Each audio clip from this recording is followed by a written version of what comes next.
आपकी खेती के भविष्य के लिए बहुत महत्वपूर्ण है। हम अक्सर देखते हैं कि खेत में पर्याप्त उर्वरक डालने के बाद भी उत्पादन घट रहा है। इसका मुख्य कारण खाद की कमी नहीं, बल्कि मिट्टी के पीएच वैल्यू का असंतुलित होना है। लगातार रासायनिक खादों के प्रयोग से हमारी मिट्टी अम्लीय यानी एसिडिक होती है जा रही है।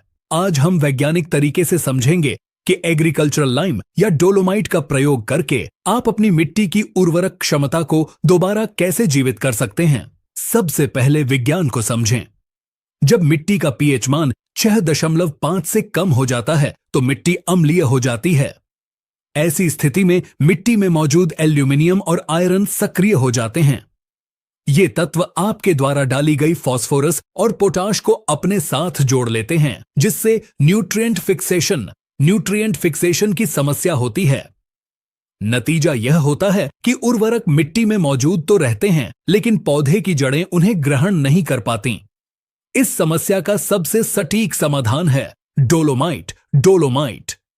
किसान भाइयों, बाजार में मिलने वाला साधारण चूना सिर्फ कैल्शियम देता है, लेकिन खेती के लिए डोलोमाइट सर्वश्रेष्ठ है, क्योंकि इसमें कैल्शियम कार्बोनेट के साथ साथ मैग्नीशियम भी होता है। यह मिट्टी की अम्लता एसिडिटी को न्यूट्रल करता है, पीएच मान को बढ़ाकर 7 के करीब लाता है और फसल को हरा भरा रखने के लिए मैग्नीशियम भी प्रदान करता है।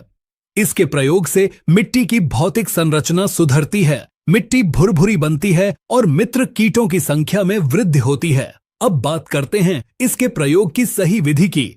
इसमें गलती करने पर आपको लाभ नहीं मिलेगा। डोलोमाइट डालने का सबसे उत्तम समय फसल की बुवाई से 15 से 20 दिन पहले होता है। जब खेत खाली हो तब इसे डालना चाहिए।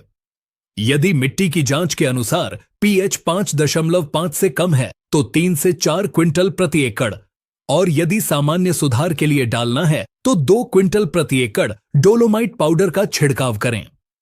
इसे खेत में समान रूप से बिखेर दें और उसके बाद कल्टीवेटर या रोटावेटर चलाकर मिट्टी में अच्छी तरह मिला दें। ध्यान रहे, इसका मिट्टी के कणों के साथ मिलना अनिवार्य है। अंत में एक बहुत ही महत्वपूर्ण सावधानी जिसे हर किसान को नोट कर लेना चाहिए।